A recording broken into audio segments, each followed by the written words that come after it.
এটিএর রুমে আছে, তাহলে অটল টিঙ্কারিং ল্যাব, মানে টিঙ্কারিং কথাটা হচ্ছে মেরামতি, অর্থাৎ আমাদের জীবনের সর্বক্ষেত্রেই একটা মেরামতির প্রয়োজন হয়। এবং আমাদের যেহেতু একটা ডায়নামিক এডুকেশন সিস্টেম, আমাদের কিছু জিনিস এমন ফার্স্ট হ্যান্ড নলেজের মধ্যে থাকতে হবে যাতে তোমাদেরকে ইমিডিয়েট কোথাও ছুটতে হবে না। বাড়িতে কোনো একটা ফ্রিজ খারাপ হয়ে যায়, বা বাড়িতে কোনো একটা ফ্যান খারাপ হয়ে যায়, কোনো সাবমার্সিবল পাম্প খারাপ হয়ে যায়, মানে ইমিডিয়েট সারানোটা যে তোমাদের শিক্ষা, সেটা কিন্তু এই এটিএর টিঙ্কারিং ল্যাব থেকে তোমরা পেয়ে যাবে। এখন তোমরা তো এখানে শিখছো, বলো তুমি এটা কি করেছো একটু বলো। এটা হচ্ছে দিওয়ালি লাইট। দেখাও এদিকে।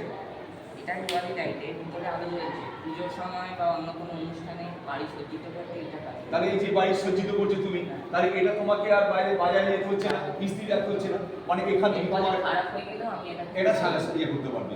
তুমি কি করছো এটা? স্যার, এটা একটি অ্যালকোহল ডিটেকটিং সিস্টেম।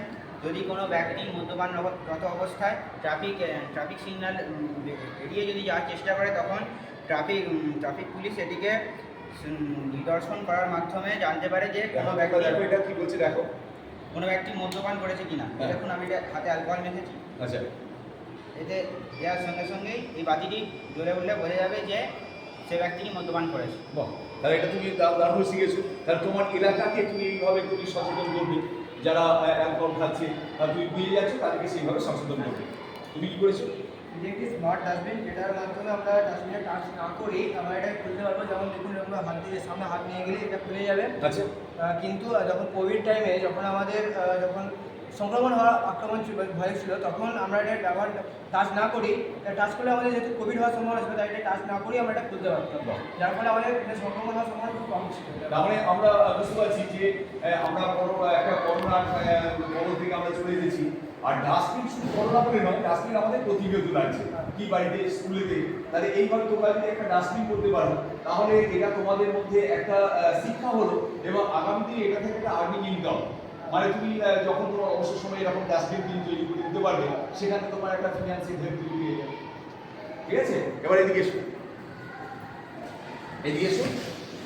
বলুন, আমার তোমাদের এই এটিএর যে শিক্ষক আছেন বাবুলাল বাবু, এখন তোমাদের ওইদিকে মেশিনগুলো তোমাদেরকে দেখাচ্ছেন, এগুলো ভালোভাবে তোমাদেরকে শিখতে হবে। চলুন বাবু, ওইদিকে চলুন।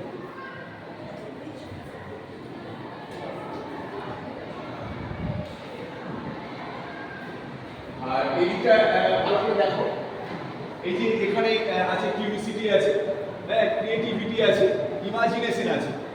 অর্থাৎ প্রত্যেকটা মানুষের মধ্যে একটা কিউরিসিটি জাগাতে হয়। দেখো, তোমাদের একই যেটা করেছো কি, আমাদের চেষ্টা করে সেই থিওরিটিক্যাল নলেজ, প্র্যাকটিক্যাল কিছু করার সুযোগটা আমাদের কম ছিল। এবং আমাদের এই মিডিয়া আগের উদ্যোগে আমাদের স্কুল লেভেলেও আমাদের এমন একটা সুযোগ দেওয়া হতো, যেখান থেকে ছেলেরা নিজেরা বিভিন্ন পরীক্ষা নিরীক্ষার মাধ্যমে তাদের টিউশন তৈরি হবে। সেখান থেকে তারা ইমাজিন করবে যে ঠিক আছে, এই সমস্যাটা রয়েছে, এই সমস্যার সমাধান কী করে হতে পারে। সেই চিন্তাভাবনা থেকে আমাদের স্কিল ডেভেলপমেন্ট হবে। সেখান থেকে আমাদের এই হাতে নাতে করে প্র্যাকটিস করে সমাধান করার জন্য আমাদেরকে এই সুযোগটা দেওয়া হয়েছে। এবং এই ইনোভেশন থেকে আস্তে আস্তে এই ছোটো জায়গা থেকে আমরা একদিন স্যাটেলাইট পাঠানো বা সেই জায়গায় তোমরা পৌঁছাতে পারবে, সেই শিক্ষাটা এখানে পাবে, যাতে তোমাদের মানে তোমাদের যেমন আরামবাগ স্কুলে তোমরা মেধা বিকাশ দেখাও, যে বারবারই তোমরা ভালো রেজাল্ট করেছো, কিন্তু তোমাদের এই যে চিন্তা ভাবনাটা যখন তোমরা নিজের হাতে তৈরি করবে, দেখবে শুধু আরামবাগ না, এটা সারা বাংলা, সারা দেশ তোমাকে দেখবে। এবারে এদিকে এসো। দেখো, তোমরা সাধারণ প্রিন্টার দেখেছো কি, একটা পেজ প্রিন্ট করলাম, কালার প্রিন্টারও পেয়েও সেটা প্রিন্ট করতে পারে। এই যে প্রিন্টার দেখছো, এটা কিন্তু 3D প্রিন্টার, 3 ডাইমেনশনাল প্রিন্টার। মনে করে এই দেখো, আমরা বানিয়েছিলাম ছোট ছোট কয়েকটা জিনিস। এই যে মেটাল একটা রয়েছে, এটা মেল দেবে তোমার। আমার কি এখনো কম্পিউটারের যুগ, তোমরা একটা প্রোগ্রাম করলে ওর মধ্যে রবীন্দ্রনাথ ঠাকুরের মূর্তি বানাবে। সেই রবীন্দ্রনাথ ঠাকুরের প্রোগ্রামটা করে এখানে যখন দেবো, দেখবে একটা রবীন্দ্রনাথ ঠাকুরের সুন্দর মূর্তি। যেমন দেখো, আমরা কিছু ডিজাইন বানানোর চেষ্টা করেছিলাম ছোটো ছোটো। এই দেখো, এখানে আমরা বোতলের ছিপির মধ্যে কিছু বানানোর চেষ্টা করেছিলাম। সেরকম আমরা গান্ধী মূর্তি বানাবো, কোনো মডেল যেখানে 3 dimensional figure, not on plane figure, 2 dimensional, 3 dimensional যে কোনো ফিগার, সেখানে এখান থেকে আমরা বিভিন্নভাবে এই ফিগার থেকে বানাতে পারি। তাহলে এইভাবেই তোমরা ভালোভাবে শিখবে, কারণ জীবনে ফার্স্ট হ্যান্ড নলেজ চাই। শুধুমাত্র পুঁথিগত শিক্ষা নিয়ে থাকলে হবে না। মহাত্মা গান্ধী বুনিয়াদী শিক্ষার কথা বলেছিলেন, হাতে কলমে শিক্ষা। তা তোমরা এমনভাবে শিক্ষা নাও যেটা তোমাদের পড়াশোনার সঙ্গে সঙ্গে তোমাদের রুটি রোজগার জীবনে, তোমাদের ফ্যামিলি মেনটেন্স হবে, তোমাদের আর্নিং ইনকাম হলে একটা সমাজ প্রোগ্রেস হবে। তাহলে এইভাবে তোমরা এই এটা প্রতিদিন করে ক্লাস করবে এবং এখান থেকে দারুণভাবে শিখবে। এবং তোমাদের শিক্ষক বাবু আছেন, উনি খুব এফিসিয়েন্ট টিচার, হ্যাঁ, উনি তোমাদেরকে একদম বিস্তারিতভাবে হাতে কলমে তোমাদের শেখাবেন। ঠিক আছে?